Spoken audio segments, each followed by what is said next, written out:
Hi viewers, welcome to our channel. ప్రస్తుతం మనతో పాటు దాము బాలాజీ గారు సీనియర్ జర్నలిస్ట్ ఉన్నారు. వాటితో ఒకసారి మాట్లాడదాం.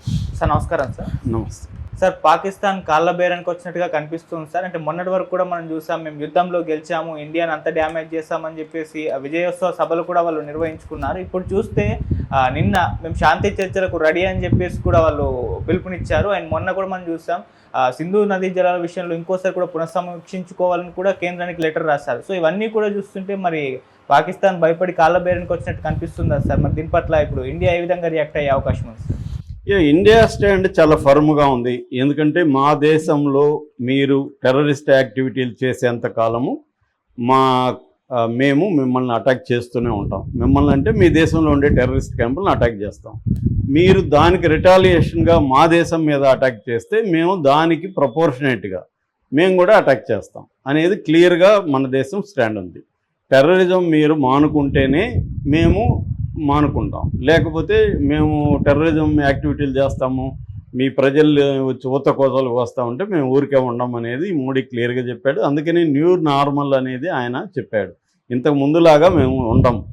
మీరు టెర్రరిస్ట్ యాక్టివిటీలు చేస్తే మేము మీ దేశంలో వచ్చి టెర్రరిస్ట్ క్యాంపులను అటాక్ చేస్తాం. దానికి మీరు ప్రతిస్పందించి మా మీద మీరు అటాక్ చేస్తే మేము మీ దేశం మీద అటాక్ చేస్తాం అనేది మోడీ కుండబద్దలు కొట్టినట్టుగా మొన్న లేటెస్ట్గా చెప్పాడు.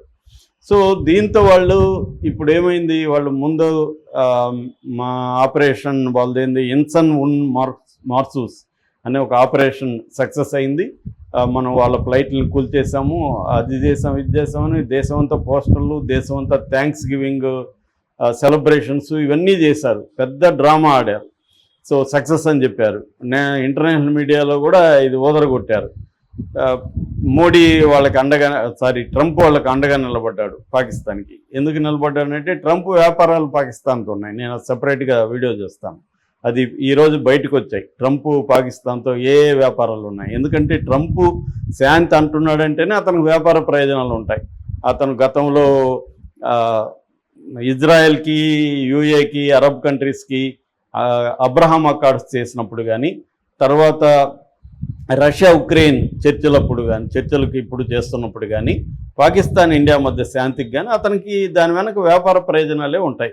సో వ్యాపార ప్రయోజనాలు లేకుండా ట్రంప్ వేరే వాళ్ళ విషయాలకి ఎంటర్ కాడు.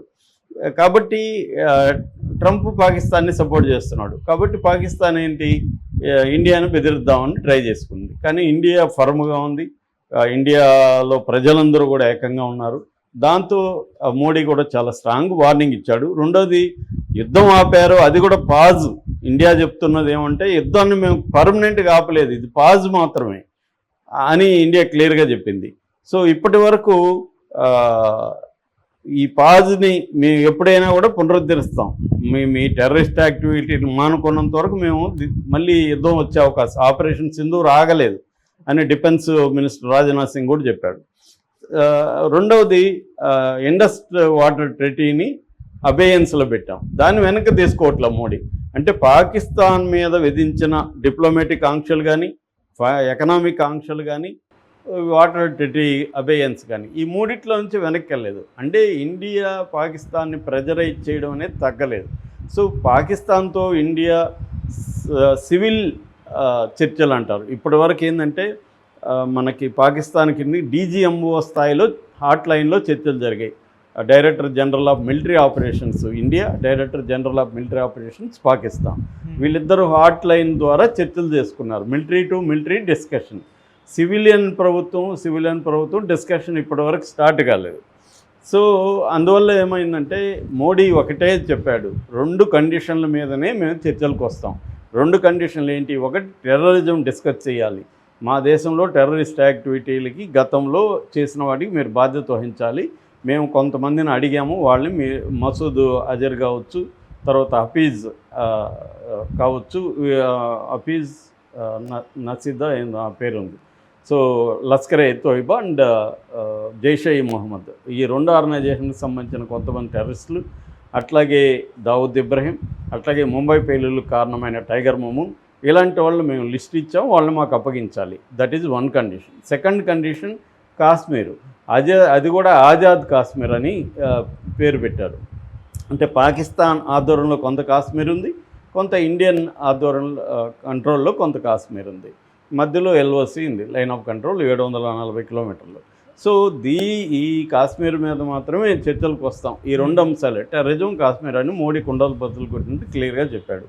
ఇప్పుడు పాకిస్తాను ఇన్ని రోజులు మేము గెలిచిపోయినాం, ఇండియాని దెబ్బతీసాము, మన ఆపరేషన్ సక్సెస్ ఇవన్నీ చెప్పుకుంటున్న వాళ్ళు సడన్గా నిన్న వాళ్ళ సెనేట్ మీటింగ్లో వాళ్ళ ఫారిన్ మినిస్టర్ ఇషాక్ దార్ ఏమని పిలిపించాడు, శాంతి చర్చల కోసం పిలిపిస్తున్నాడు. అట్లాగే వాళ్ళ ప్రధానమంత్రి షహబాజ్ షరీఫ్ కూడా ఇండియాతో శాంతి చర్చల కోసం మేము రెడీగా ఉన్నాం, శాంతి చర్చలు చేసుకోవాలని కోరుకుంటున్నాం, అట్లాగే ఈ వాటర్ ట్రీటీని అబియన్స్ని వెనక్కి తీసుకొని నార్మల్గా వదిలేయాలని, వాటర్ వదిలేయాలని కోరుకుంటున్నాం అనేది వాళ్ళు చెప్తున్నారు. ఎందుకంటే ఈ యుద్ధం కంటే కూడా ఈ వాటర్ ట్రీటీని అబియన్స్లో పెట్టడం వాళ్ళకి చాలా ఇబ్బందికరం. చాలామంది మన దేశంలో మోడీని విమర్శించే వాళ్ళు ఏమంటారంటే మన వాటర్ని ఆపలేం కదా, అది వెళ్ళిపోతుంది కదా అని. అంటే ఇదేంటంటే లోతుపాతులు తెలుసుకోకుండా మోడీని విమర్శించే బ్యాచ్ వీళ్ళు. నిజానికి ఏంటంటే వాటర్ని ఆపలేమనేది కరెక్టే, కానీ మనం కొద్దిగా ఆపి గబుక్కని ఎక్కువ వదిలేమనుకో, మొన్న అదే కదా జరిగింది, చానాబ్ నదిలో ఎండిపోయింది, సడన్గా వాటర్ వదిలేసరికి వాళ్ళకి వరదలు వచ్చాయి. వరదలు చేయగలం, క్రియేట్ చేయగలం. అట్లాగే మనకు సంబంధించిన ఇన్ఫర్మేషన్, ఈ వాటర్కి సంబంధించిన అనేక ప్రాజెక్టులకు సంబంధించిన ఇన్ఫర్మేషన్ని ఇచ్చిపుచ్చుకునే వ్యవహారాలు కూడా ఈ ట్రిటీలో ఉంటుంది. అవన్నీ ఆపేసాం. వాళ్ళ ఇంజనీర్లు వాళ్ళ దీన్ని మన భూభాగంలోకి రావడం ఇంతకుముందు జరిగేది వాటర్కి సంబంధించి. అవన్నీ మానేస్తే వాళ్ళకి కన్ఫ్యూజన్ వస్తుంది, ఎప్పుడు వాటర్ ఆపుతారు, ఎప్పుడు వదులుతారు తెలియని ఒక కన్ఫ్యూజన్లో వాళ్ళు ఉంటారు. సో పంటలు వేసుకోవాలా లేదా, వాటర్ నమ్మాలా లేదా, 80% అగ్రికల్చరు దీంతో డిపెండ్ అయింది, పవర్ ప్రాజెక్ట్స్ ఉన్నాయి, ఇండస్ట్రియల్ వాటర్ ఉంది, తాగునీరు ఉంది, ఇవన్నీ దెబ్బ కదా వాళ్ళకి. అందుకని వాళ్ళు ఆ బింకాలు బేరాలు పోయారు, ఇన్ని రోజులు డ్రామా చేశారు. ఇప్పుడు కాలబేరానికి వచ్చినట్టు కనిపిస్తుంది. మోడీ ప్రభుత్వం కూడా ఏంది, వాళ్ళతో పాకిస్తాన్ని మనమేమి శత్రు దేశంగా పరిగణించట్లేదు, పాకిస్తాన్ నాశనం అయిపోవాలని కోరుకోవట్లేదు, యుద్ధం కోరుకోవట్లేదు. యుద్ధం అనేది ఏ చిన్న దేశంతో యుద్ధమైనా కూడా పెద్ద దేశానికి కూడా ఇబ్బంది. గతంలో చూసినప్పుడు అమెరికా వియత్నంతో వారు చేసిన, అమెరికా ఆఫ్ఘనిస్తాన్లో వారు చేసిన, ఈవెన్ పాలస్తీనాతో ఇజ్రాయెల్ ఎప్పటి నుంచో వారు చేస్తున్న అనేక, మన లేటెస్ట్గా రష్యా ఉక్రెయిన్తో చేస్తున్న చిన్న దేశాల వల్ల పెద్ద దేశాలు కూడా నష్టం జరుగుతుంది. ఒకటి మిలిటరీ పరంగా మన వాళ్ళు కూడా అనేక మంది చనిపోతారు. మొన్న ఆయన కూడా ఎయిర్ మార్షల్ ఏకే భారత్ చెప్తున్నాడు కదా, కంబాట్ అంటేనే లాసెస్ ఉంటాయని చెప్తున్నాడు ఆయన. కాబట్టి దాని తర్వాత ఎకనామిక్గా పాకిస్తాన్ ఆల్రెడీ దివాలా తీసిన దేశం, అది IMF బెయిలౌట్ల మీద బతుకుతున్నారు. ఆల్రెడీ 25వ బెయిలౌట్ వచ్చింది, IMF 24 అయిపోయింది, 25 వచ్చింది, $1 బిలియన్. వాళ్ళు అప్పటికప్పుడు ఆ ఊపిరి నిలుపుకోవడానికి బెయిలౌట్లు సరిపోతుంది. ఆ దేశంతో మనకి ఎందుకు కాంపిటీషన్, మనం 4th ప్లేస్లో ఉన్నాం ఎకనామీలో, 3rd ప్లేస్కి వెళ్ళే అవకాశం ఉంది. గ్లోబల్ లెవెల్లో ఇవాళ ఇండియా బ్రహ్మాండంగా ఉంది అనేక ఫ్రంట్లలో. సో మనం పాకిస్తాన్తో కంపీట్ చేసుకొని పాకిస్తాన్తో యుద్ధం అని చెప్పి వాళ్ళకేముంది, మన దేశాన్ని ప్రోగ్రెస్ని ఆపడానికి కూడా వాళ్ళు యుద్ధం కవింపు చేయొచ్చు.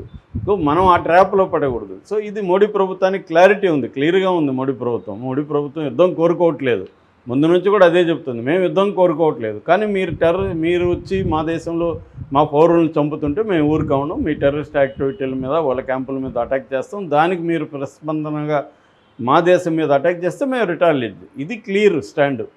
మోడీ ప్రభుత్వం పాకిస్తాన్ని ఓడించాలనో యుద్ధం చేయాలనో ఏమీ లేదు. సో ఈ స్టాండ్ క్లియర్గా ఉంది కాబట్టి పాకిస్తాన్కి ఇప్పుడు అర్థమైంది, దీనివల్ల మనకే నష్టం. అక్కడ మిలిటరీలో తిరుగుబాట్లు ఉన్నాయి, ప్రజల్లో వ్యతిరేకత ఉంది. ఆల్రెడీ పాపులర్ ప్రతిపక్ష నాయకుడు ఇమ్రాన్ ఖాన్ని జైల్లో పెట్టున్నారు. ఇటువంటి ఒక కండిషన్లో పాకిస్తాన్ ఇప్పుడు కాళ్ళబేరానికి వచ్చి మోడీని రిక్వెస్ట్ చేస్తుంది. 99 లాహోరు అగ్రిమెంటు చేసుకున్నాం కదా అప్పుడు మన వాజ్పేయి ఆధ్వర్యంలో, అలాగే ఇప్పుడు కూడా శాంతి చర్చల అవసరం ఉంది, మేము రెడీగా ఉన్నాము అని పాకిస్తాన్ చెప్పింది. ఇప్పుడు దీనికి ఇండియా ఎలా స్పందిస్తుందో చూడాలి. ఎందుకంటే ఇండియా స్టాండ్ మొన్ననే క్లియర్గా చెప్పాడు కాబట్టి మోడీ. అక్కడ పాకిస్తాన్ ఒక కండిషన్ ఏం పెడుతుందంటే, యునైటెడ్ నేషన్స్ సెక్యూరిటీ కౌన్సిల్ ఆధ్వర్యంలో జరగాలి చర్చలు ఉంటుంది. కానీ ఇండియా క్లియర్గా ఏం చెప్తుంది, 1972 ఇందిరాగాంధీకి జుల్ఫికర్ అలో భుట్టోకి మధ్య జరిగిన సిమ్లా అగ్రిమెంట్ ఏదైతే ఉందో ఆ సిమ్లా అగ్రిమెంట్ ప్రకారం థర్డ్ పార్టీ ఇంటర్వెన్షన్ అనేది అలో చేయరు. థర్డ్ పార్టీ అంటే అది ఐక్యరాజ్య సమితి కావచ్చు, అమెరికా కావచ్చు, ఇంకొక దేశం కావచ్చు, వేరే దేశాలు మన మధ్య రాకూడదు, మనం ఇద్దరమే చర్చలు చేసుకోవాలనేది సిమ్లా అగ్రిమెంట్. దాని ప్రకారం మోడీ ఏమంటాడంటే వేరే దేశాలతో అనవసరం, మన ఇద్దరే కూర్చుందాం చర్చలకి, కానీ ఈ 2 విషయాలే అజెండాలో ఉండాలి, ఇంకా వేరే మేము చర్చకి రామని చెప్తున్నారు. దానికి పాకిస్తాన్ ఇంకొక కొన్ని రోజుల్లో దానికి కూడా ఒప్పుకొని మూసుకొని చర్చలకు వచ్చే అవకాశం అయితే కనిపిస్తూ ఉంది. ఎందుకంటే మన సైన్యం మోహరించింది, మన ట్రెటీ అవేయన్స్లో ఉంది, వాళ్ళ మీద ఎకనామిక్ శాంక్షన్స్ ఉన్నాయి, ట్రేడ్ ఆగిపోయింది. దీనివల్ల ఖచ్చితంగా పాకిస్తాన్ పైకి ఎన్ని బేరాలు పోయినా పాకిస్తాన్కి నష్టం తప్ప. ఎందుకంటే ఇవాళ అమెరికా ఇండియాని కంట్రోల్ చేసే స్థితిలో లేదు. ఫర్ ఎగ్జాంపుల్ లేటెస్ట్గా చైనాలో ఉన్న యాపిల్ పెట్టుబడుల్ని చైనా నుంచి విత్డ్రా చేసుకుని